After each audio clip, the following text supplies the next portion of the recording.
Good evening. My name is GOGO LATORTUE, here for Jaspo TV. We're here over at Three Tides Restaurant and Bar in beautiful Port St. Lucie, Florida. Every week the goal is to sit with people who I deem as movers and shakers within our community, people who have a very distinct and positive agenda. So this evening is definitely no different.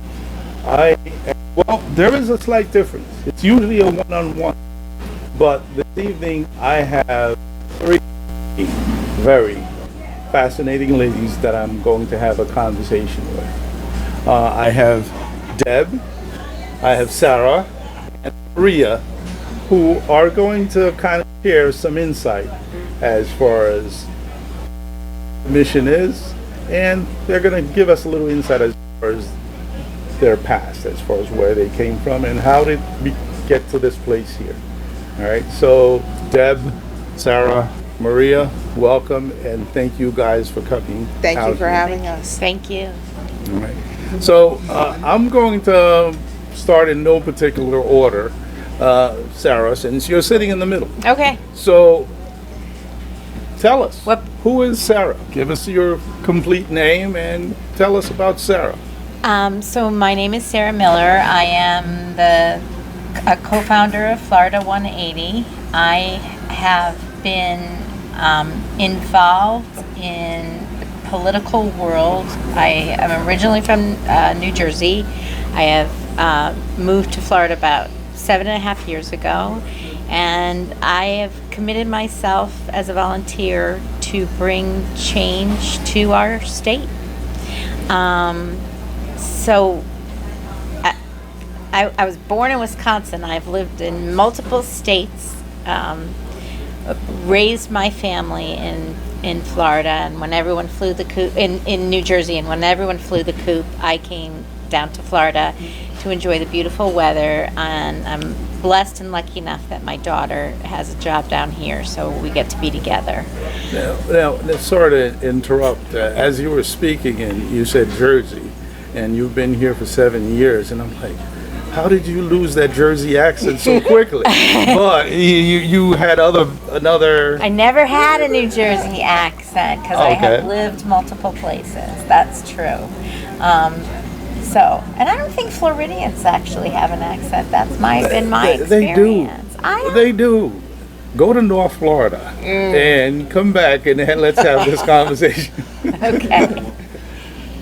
So, how I got to be here, I have my entire life been raised to care for my community and care for other people. My father was a World War II vet who fought in the Battle of the Bulge, and every year he called me up and said to me, "Did you vote?" Because I fought for your right to vote. And I don't want you to tell me who you voted for, but I hope you voted for the best interest of your fellow man. Because remember, you do unto others as they would have them do unto themselves. And I never forgot that. And so I stayed committed to that, and I stayed involved. And I see that we need to do a lot of work here in Florida. So that's why we created this group, Florida 180. Thank you. And we'll tell you a little bit about that after we meet everyone. We're going to get into that. I'd like to move over to you, Maria. Wow. Okay. So let's start with the full name. my full name is Maria Cole. Mm-hmm. I was born in Pittsburgh, Pennsylvania. I moved to Florida 30 years ago. My parents were both immigrants, but my father was from West Africa, and my mother's from the Netherlands. And my mother was a child during World War II, and some of the things and the lessons that she taught me were about, again, how to care for one another, because she saw what happened when people were taken in the middle of the night and disappeared from their families and their community. She herself was separated from her family because they were all on food rations during the war. So those are the lessons that I learned growing up. And my mother was always politically active. My mother was, in 1972, she was one of those women who fought to have her own checking account. She fought to have her own credit card. And she always advocated for other people. We had my youngest brother, his babysitter was she made sure that she got a GED. And by the time she was done babysitting my little brother, she graduated with her master's degree in social work. So I've always been in that kind of world. When I moved here to South Florida, my best friend's dad was a high school principal, and he grew up here during Jim Crow. And it was his tradition to rent a van, put posters on the side of the van, and take people to the polls to go and vote. And that's when I saw just how powerful just asking someone for their vote really was. People knew he had this because he did it for so long and he did it by himself. They knew to expect him on that day, so they'd get dressed up and they'd be waiting there, ready for him to take them to the polls. And so once I started doing that work with her and volunteering and working with her dad, I was hooked. I started volunteering all of the time, and once you start doing it, you get more and more involved, and you say, okay, I can do even more to make more change and talk to more people and do things like that. And once you realize the power, it was almost instant, because that very first day we were walking and asking people to vote, and they were saying, no, it's okay. And so when we took this older woman who lived across the street from the church to the polls to vote, and I drove the van, and I sat and I waited for her to come out. I watched every single person that we asked who said no, they weren't voting. I watched them all go in and vote. I was like, oh, I saw that person. Oh, I saw her. And it was amazing, the power of just asking people, and it taught me a lot. All right, Maria, thank you for that. Deb. Hi, I'm Deb Groendal, and I'm from Grand Rapids, Michigan, and I've lived, like Sarah, many places. I have a different background of these ladies. I was in retail management for like years, 30 years, and then I started my political career when I moved to Illinois, and I became the executive director of a 3-county nonprofit aging and disabled resource center. And I witnessed firsthand the benefits of a good government and the detriments of not having good government as it pertained to my seniors. And so I never would have gotten into politics, or that wasn't part of my wheelhouse. I was a business manager. But then when I saw that my seniors needed a champion, I rolled up my sleeves and I became an advocate, and more than that. I literally became a warrior for people that are disenfranchised, that have less. When I saw the insurance companies, how they just took advantage of people that didn't know the system and know how to play the system and play the game. They were just sitting ducks, and it really made me angry. So I got very involved in politics, and I helped and reached across the aisle because it was a rural area, and I worked with the state senator and the state rep to pass laws. I literally wrote and passed bills to take care of my seniors. And so my dad was a World War II veteran. He was in the Navy, and he decided that he wasn't going to let our democracy be taken away from us, and I feel as strongly as he did. So. You said something that was interesting. Good government, bad government. Right. Everybody has a message. Everybody pitches whatever they want to pitch. Right. But how do you get to the point where you can kind of say, okay, this is good for me, this is not good Right. for me? I want to, before we move on to what I open up there, I want to go back with each of you. Now, growing up in Grand Rapids, before you got into retail, 10-year-old Deb, did you see yourself getting involved in politics? Oh, absolutely not. No. We lived rural, and I had horses, and I showed horses. You know, horses were my life. So, no. Okay, and that is so different from Maria, who basically kind of grew up with her mom and everybody else around her Right. was very... We are very different. Very. Yes, I very noticed Dutch, that. but very We're different. both Dutch. Yes, both of our lineage is Dutch. And if you don't know what Dutch means, I think that's a whole other show. Because they are tough. Sarah, going back, 10-year-old Sarah, did you see yourself? Yeah, I think so. I Yeah. think that I always had a calling to help other people. And but at the same time, I was also raised that you've got to help yourself as well, right? So, and I had an understanding that our government can help us do that. But what's so unique about the United States is we make the government. Sometimes we forget that, but we in community create our own leaders.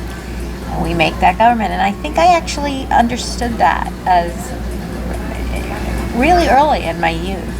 And I think I was brave, and I stood up. And as soon as I graduated from high school, I studied this. I studied economics. I studied political science. I studied world history because I wanted to understand how all of these things connected to the human experience.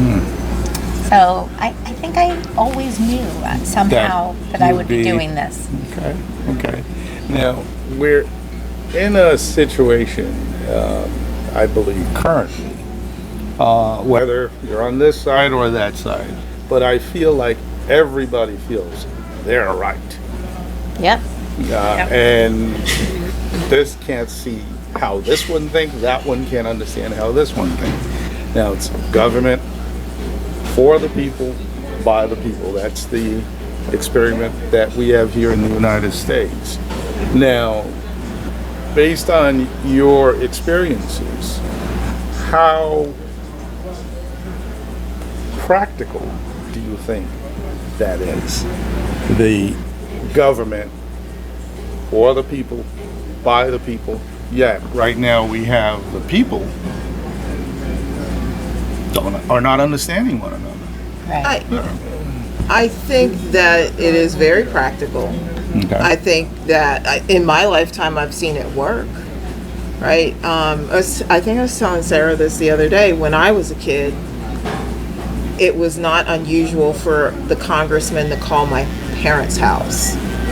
My parents wrote letters to their congressmen. My parents wrote letters to senators. And Ted Kennedy, my mother advocated for regular mammograms for women who were diagnosed with breast cancer, that kind of thing. The mayor came and just walked down the street and said, "Hey, Mr. Cole, let's have some coffee."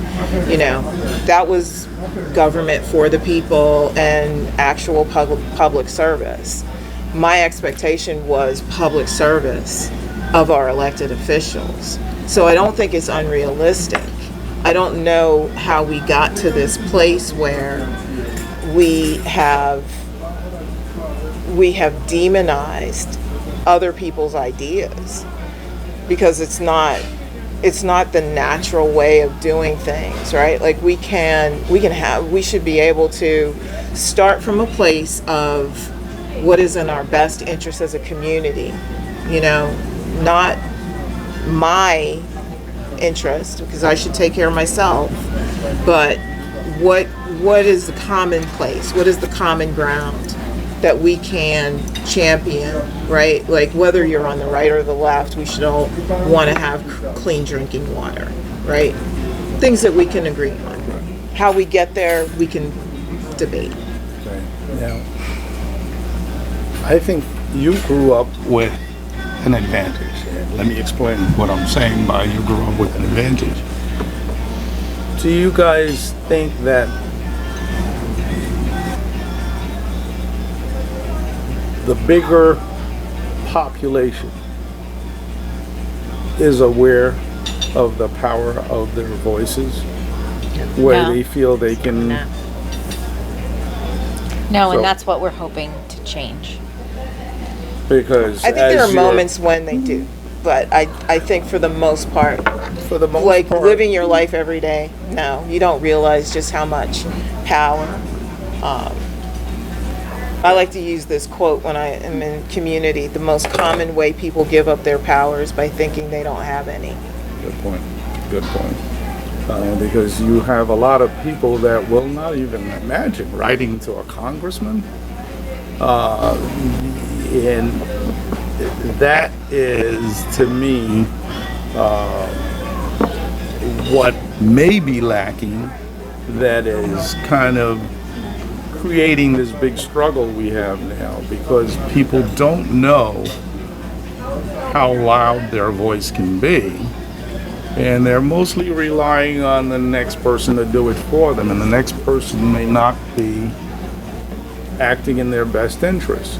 The messages that are going out now, I mean, how could this very intelligent person on this side, this very intelligent person on that side, and they totally can't understand where the other one's coming from? Why do you think that is, Sarah? It's the question of the decade, isn't it? I think that we have put ourselves in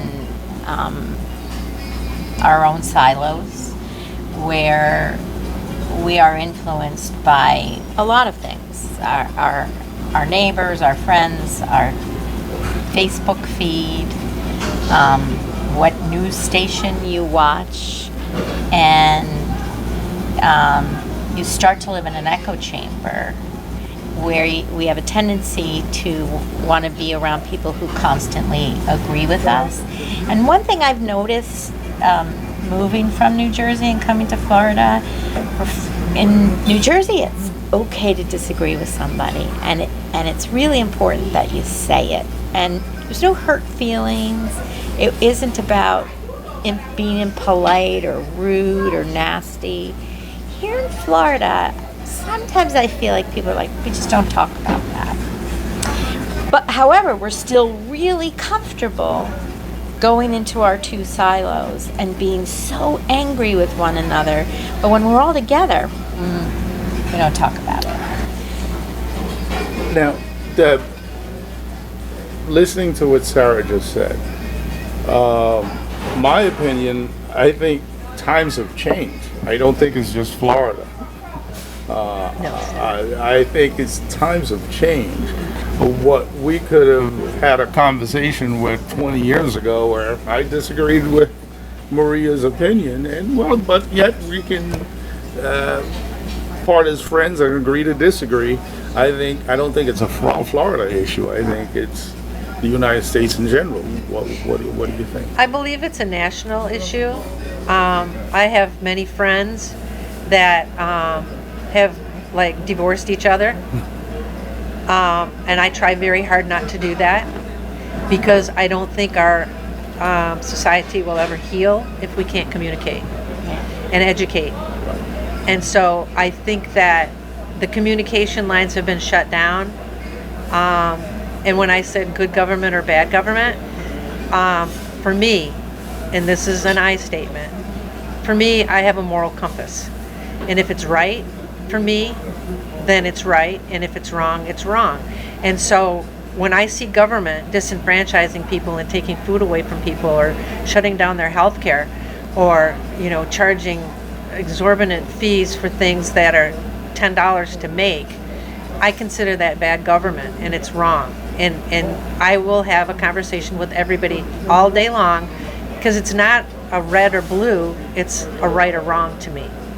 And so whenever I had a long conversation with a friend of mine recently, and we are like night and day. We couldn't figure out why we're friends because we have nothing in common.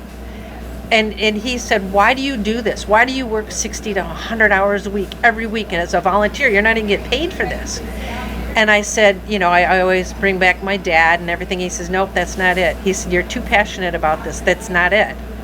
And so we thought about it. And furthermore, he says, why are we friends? Because he did. He said, why are we friends? Because we have nothing in common other than the fact that we see eye to eye. And what we boiled it down to, and it was a long lunch. I mean, it was like a half an hour before we figured out it's because we have a moral compass. And we always do what we feel is right rather than what we feel is easy. And we don't do it for political gain or for monetary gain. We do it because it's the right thing to do. Yeah. And that's why we're friends. Maria, has there been a time where, because of your point of view, maybe a friend that you have that has a total point of view, in recent times where you've divorced that friend? I don't divorce them, but I mean, I don't even have to look at friendships. I have people in my family who are much more conservative than me. Like, I have 4 brothers, right? And I'm fascinated by the fact that we were all raised in the same household and exposed to the same things and ate the same food. It's like, and I'm fascinated that we don't see things similarly. But I think that also, as a woman, I think that my experiences growing up and being a professional and moving through the world, female versus my brothers, was definitely different, and that might have impacted it.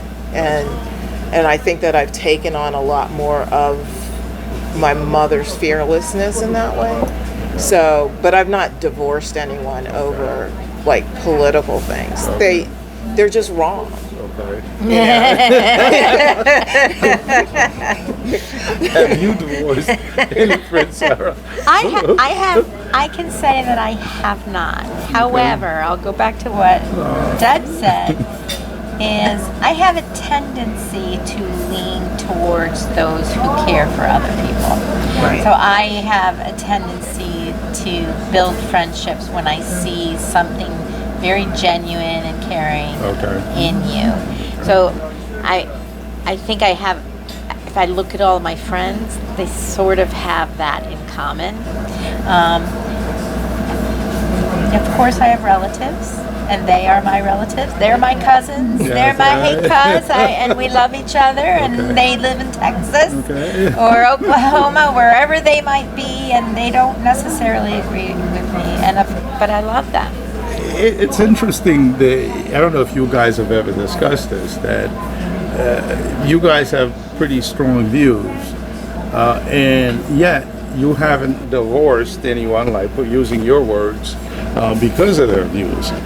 And in my opinion, what's important with not divorcing, if we don't continue to communicate, how are we going to grow and learn from one another? Right. So that's something the 3 of you, I don't know if it was by design, but that's great.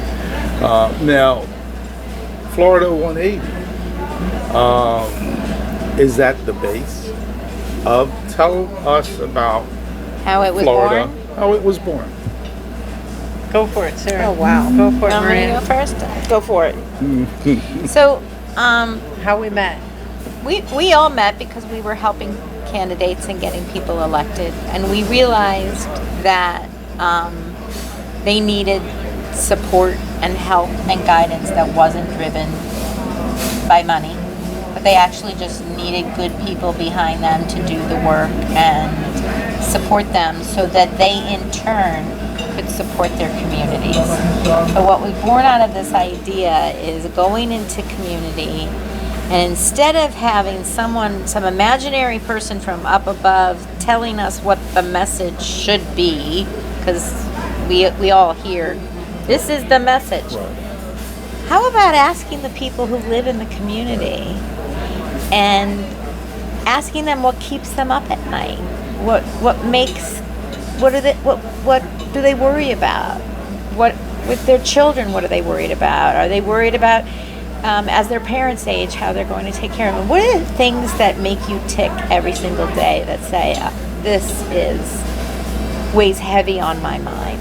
It might be your local school. It might be a road that you drive over that keeps making your tires flat. Like there's everyone has. We like to call it a speed bump. Something that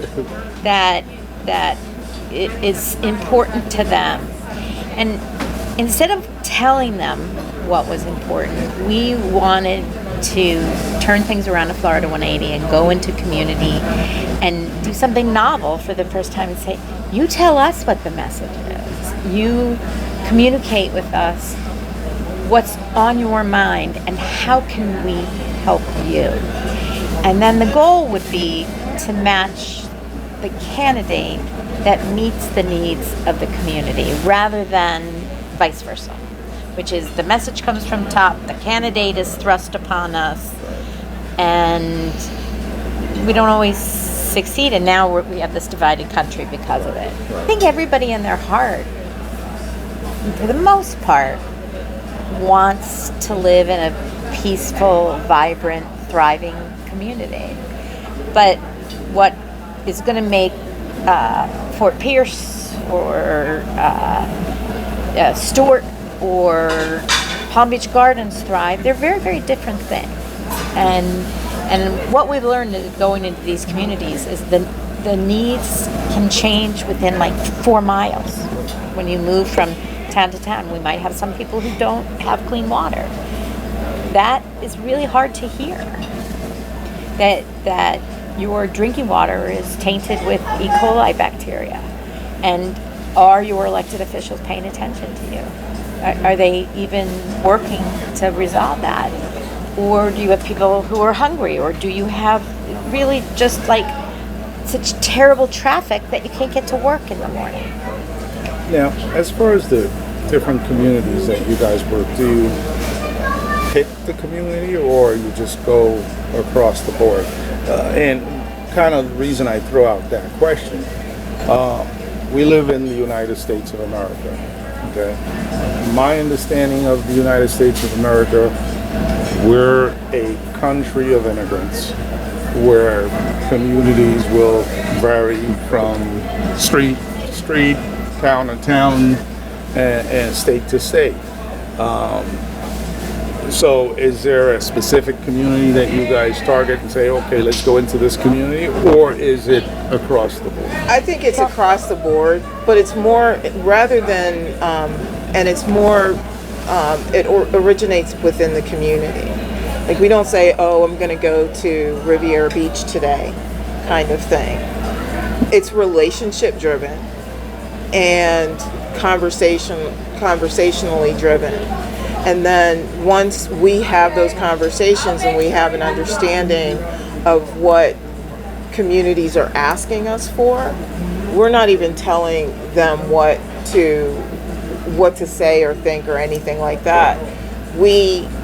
Everything is organically driven by the community, so that if your concerns as a community are about water or are about speed bumps, the interesting thing is we'll bring other people from your community together, and the magic is that, like, you might be thinking that you're suffering as the only one that is concerned about the water, when everybody, they didn't realize, right? So the first thing that we want to do is start that community conversation, and then provide the tools for people to connect with one another and do the work together. All we're there to do is support communities and delivering the message that they would like to deliver, right? And bring people to that. But in fairness, we are reaching out to disengaged communities. Because most of the people that we're talking to are people who feel that government isn't working for them. Mm-hmm. They've expressed to us a frustration about good government versus bad government, like Deb said, and they've expressed that that frustration. So we invite ourselves for a conversation. And it starts with that. It starts with having a conversation, having a better understanding. We had a wonderful conversation with your wife earlier, for example, learning about a history, right, of a community and the evolution of what that community has been over the span of, like, let's say 60 years, right? And how a community, its history, its culture, the people that feed that culture, set the foundation for an approach, perhaps, and how to support good government, how to encourage good government. The tools are already there, and helping to build them. Yeah, I'm gonna kind of jump over to another hot topic of the season, so to say. Immigrants. What are your thoughts as far as the portion of the community that may be legal immigrants, and they may have family that is American citizens, and I know sometimes right now in this environment, families are being torn apart. What are your thoughts on that? So for me, I go back to my moral compass. People are people. There's no such thing as an illegal person to me. So for us to be disenfranchising people and throwing people in cages is just, it breaks my heart. Yeah.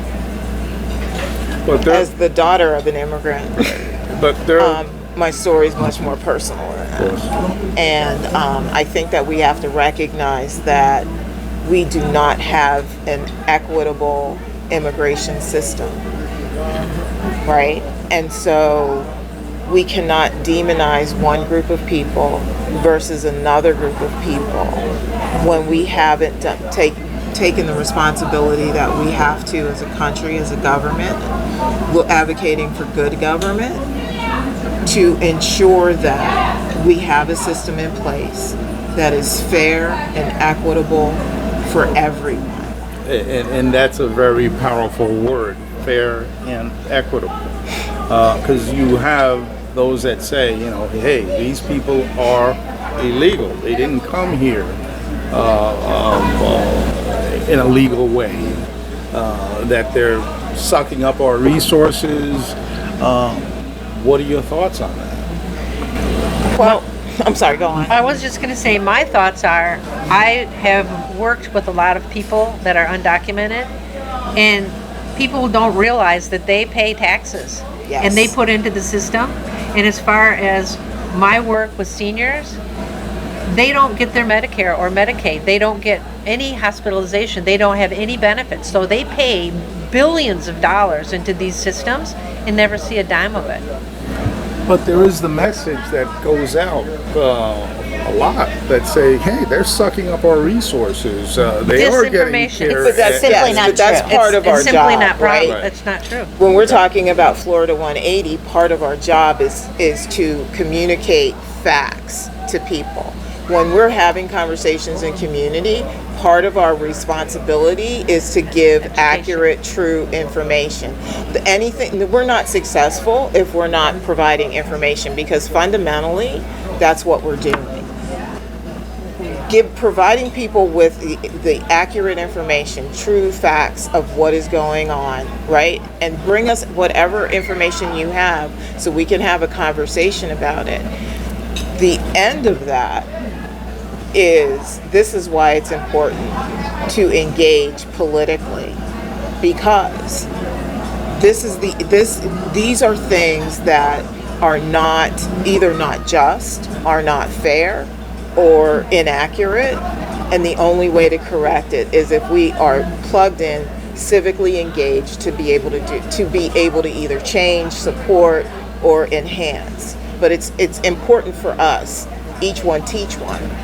And that's really what we're doing and attempting to do with Florida 180. Florida 180, you guys are, you have mentioned you go across different communities. And I'm going to talk about two right now, which again I think kind of are out there as far as the news, the Latino community and the Haitian community. Are you guys involved with any of those communities, and what types of work have you done? Well, this is why we spent 2 hours with Renee to learn, to start this process. And Deb is building this organization here in St. Lucie County for this very, very reason, because we realize that we're not going to make a difference unless we start to develop these relationships. It's not easy. You have to have trust. You have to be invited. You can't just show up. So we're being very careful in building relationships first, coming in, earning the trust, which I think we can all agree Deb is really good at. And then saying, how can we help? And then perhaps suggesting maybe you yourself should help us lead this community. Now, there are a lot of, within those communities, they have a lot of American citizens. Although they may be under the label Latino or they may be under the label Haitian, but they're American citizens, but maybe have not been educated to the power of the voice and the power of them getting involved, like writing to your local congressman. So do you guys have a systematic way of creating that type of education? This way somebody can understand and learn. Our approach has always been to be culturally aware of every community. Even in the Latino community, there's probably 59 different countries represented in the state of Florida, right? It's not a monolith.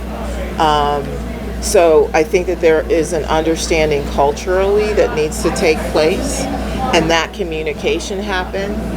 And then, because Venezuelans do not have the same issues as Mexican Americans, right? Do not have the same issues as Cuban Americans. So part of, even as we organize in Fort Pierce and Port St. Lucie, even as we do that, it's important to understand the history and the community and the culture, even for something as local as St. Lucie County. And as much as it is to understand Mexican American culture, Venezuelan culture, because that is an important piece of delivering the message and understanding the need for political engagement. Some of the cultures, some of the communities that we're talking about come from places where it was not okay to talk about politics, right? It was not okay to talk about voting and all of these other things. And so there's no real template, more so than, the more important thing I think is to just understanding the culture, the history, and the community that we are engaging with, and then to as we cultivate that relationship, and we take our cues from that culture and that community, we can support